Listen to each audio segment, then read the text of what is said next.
Hello everyone, welcome back to ExcelSheet. In this video, I'm gonna show you how to autofill dates in Microsoft Excel. So let's get started.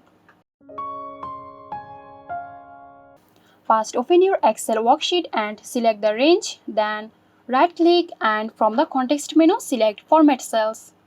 From here, choose Date option and select a format.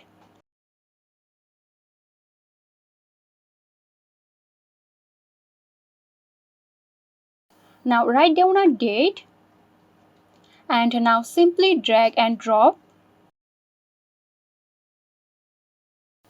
As you can see, the dates are filled.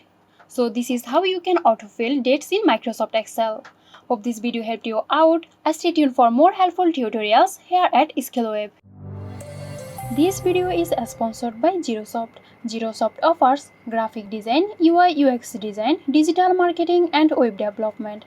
Elevate your brand with Zerosoft today. For more details, check the description box.